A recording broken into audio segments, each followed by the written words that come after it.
Alright, back to another album review. And it's been over a year since the last time I reviewed anything from Nine Inch Nails. And today is on Year Zero, aka Halo 24. This is the 5th studio album from Nine Inch Nails, and their first album since The Downward Spiral to not be co-produced by Alan Moulder. However, Alan was involved with the mix engineering.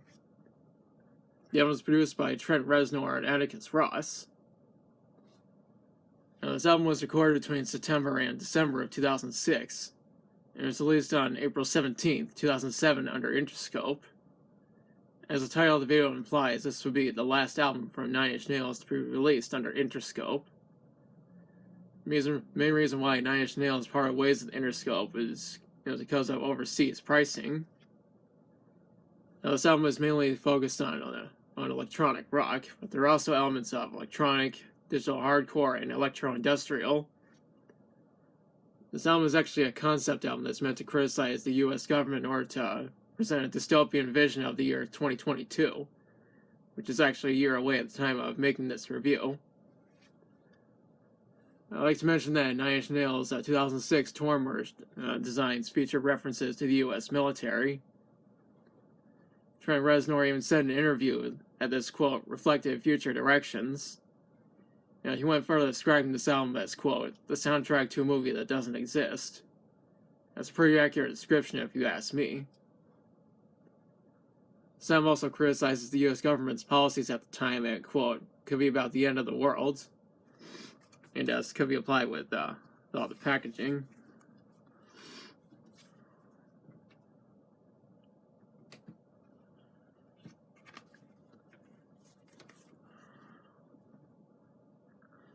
Trent even called out the results of the 2004 U.S. presidential election and said that it was, quote, one step closer to the end of the world. The album's fictional story starts in 2007, but still mentions actual historical events such as 9/11 and the war in Iraq.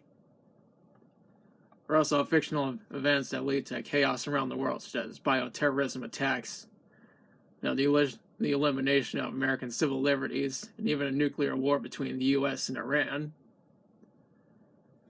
Now, I'd like to mention that the artwork was all done by Rob Sheridan. And he even made us, there's a thermochroma, heat-sensitive CD case that's black when it's cold and white when it's heated. As you can see, it's currently black. And now let's talk about the songs. This album starts with Hyperpower. It's the shortest song on this album at 1 minute and 42 seconds in length. It's also fully instrumental. This is a great song and we're only getting started. Up next is the beginning of the end. I believe the lyrics of the song imply that the end of the world is imminent. The next song is called Survivalism, aka Halo 23. The song was released as a single on March 13, 2007, which was over a month before the album was released. There is a music video that was made for the song that is directed by Trent Reznor, Rob Sheridan, and Alex Liu. I'm going to post a link to the video in the description. I do think this is a great song, and my dad often plays it on his radio show. Up next is The Good Soldier, which fits in with the military themes of this album.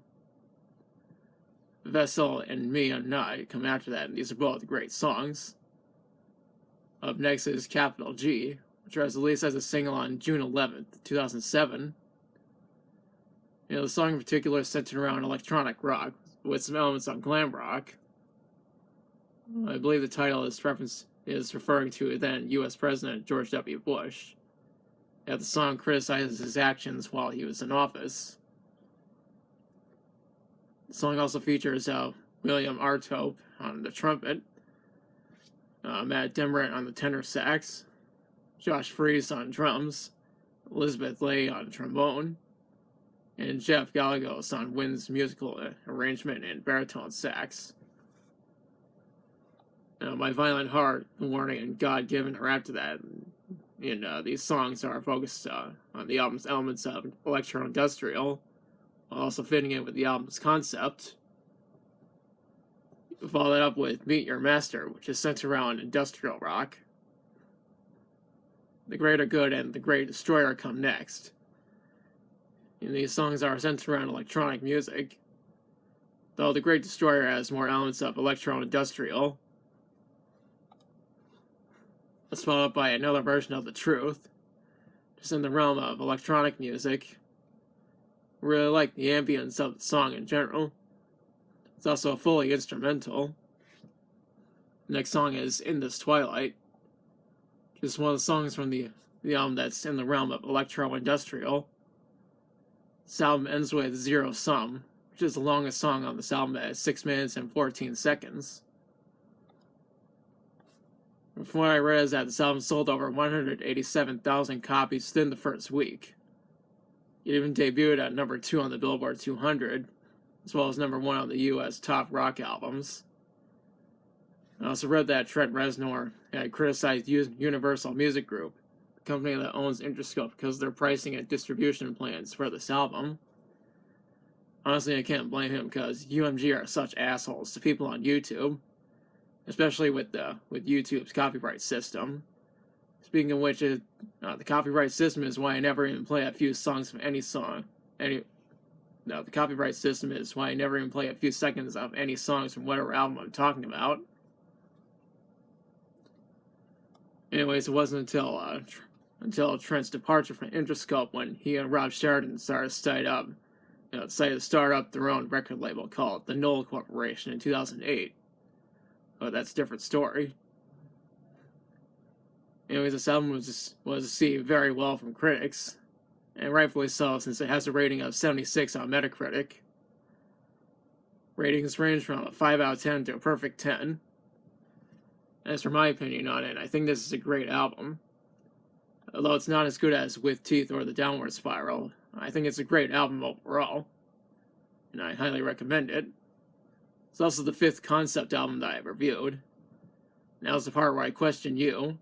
Have you listened to Year Zero? If so, what do you think about it? What's your favorite song from it? Do you think Trent Reznor made the right decision to part ways with Interscope? Let me know in the comments. If you like the video, be sure to like, share, and subscribe. Be sure to hit the notification bell so you're notified of future uploads. Thanks for watching. I'll be back soon with another review. Also, we're only two reviews away from episode 100, so look out for that.